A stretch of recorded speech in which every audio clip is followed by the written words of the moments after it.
বিন্নাকান্দি উন্নয়ন খণ্ডৰ খণ্ড উন্নয়ন বিষয়া নৱজিৎ বৰ্মনৰ বিৰুদ্ধে অভিযোগ মুখ্যমন্ত্ৰীক। স্যাৰ বিন্নাকান্দি উন্নয়ন খণ্ডৰ যিগৰাকী বিষয়া অবাধ দুৰ্নীতি কৰিছে আৰু ক'ব লাগিব কাগজে নাই ৰাইজে কমপ্লেইন দিছে কিন্তু বিভাগৰ ফালৰ পৰা কোনো ধৰণৰ ব্যৱস্থা কৰা নাই। কাগজটো মই পোৱা নাই, আমি নিউজ কৰিছিলো আৰু তাত পঠাই দিব। প্ৰায় সময়তে নিজকে মুখ্যমন্ত্ৰীৰ ঘনিষ্ঠ বুলি পৰিচয় দিয়াৰ অভিযোগ বিষয়াগৰাকীৰ বিৰুদ্ধে। বিষয়া নৱজিৎ বৰ্মনে মুখ্যমন্ত্ৰীৰ ঘনিষ্ঠ পৰিচয় দি কোটি কোটি টকাৰ দুৰ্নীতি সংঘটিত কৰাৰ অভিযোগ। বিষয়াগৰাকীৰ দুৰ্নীতিৰ বিষয়ে মুখ্যমন্ত্ৰীক অৱগত কৰে সাংবাদিকে। তাৰ পিছতেই বিষয়াগৰাকীৰ বিৰুদ্ধে মুখ্যমন্ত্ৰীক লিখিত অভিযোগ প্ৰেৰণ কৰিবলৈ জনায়।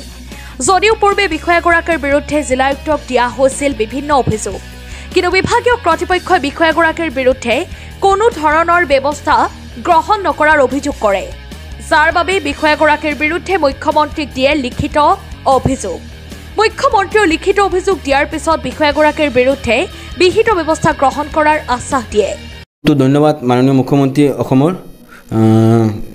আমাৰ সকলোৰে প্ৰিয় মুখ্যমন্ত্ৰী আজি যমুনা মুখত উপস্থিত হৈছিলে আৰু উপস্থিত হোৱাত আপোনালোকৰ দৰে এজন সাংবাদিকে তেখেতক প্ৰশ্ন কৰিছিলে যে আমাৰ বিন্নাকান্দি খণ্ড উন্নয়নৰ বিষয়ে আজি অবাধ দুৰ্নীতি এই বিষয়ে, আৰু তেখেতে কৈছিলে যে তেওঁলোকে কাগজখন হাতত পোৱা নাই।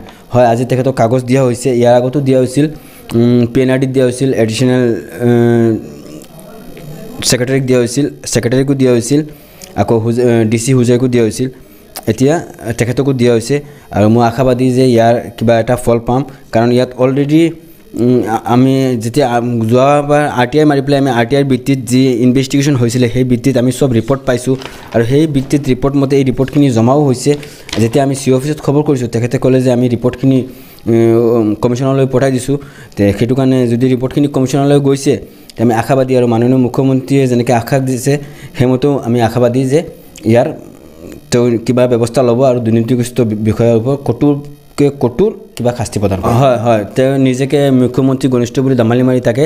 আৰু এজন আছে আমাৰ অভিযন্তা এজন আছে লৰেঞ্চ টাৰুন, তেখেতে নিজকে তুলিৰাম ৰংহাঙৰ ঘনিষ্ঠ বুলি দামালি মাৰি থাকে আমাৰ ব্লকৰ।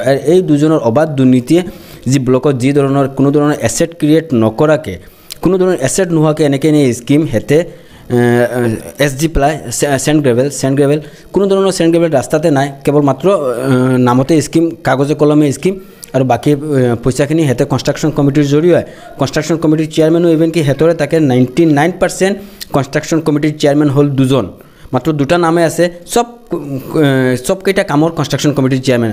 আৰু এটা ইণ্টেনশ্যনলি এইটো এটা ক্ৰাইম কৰা হৈছে, এইটো যে বহুত আগৰ পৰা প্ৰি প্লানিংলি এটা ইণ্টেনশ্যনলি ক্ৰাইম কৰা হৈছে যে স্কেম, এইবিলাক চব স্কিম নহয়, এইবিলাক চব মিলি পেলাই এটা স্কেম কৰা হৈছে, আৰু এই বস্তুটো মাননীয় মুখ্যমন্ত্ৰী মহোদয়ক আমি লিখি দিছোঁ। News desk report, Suhana live.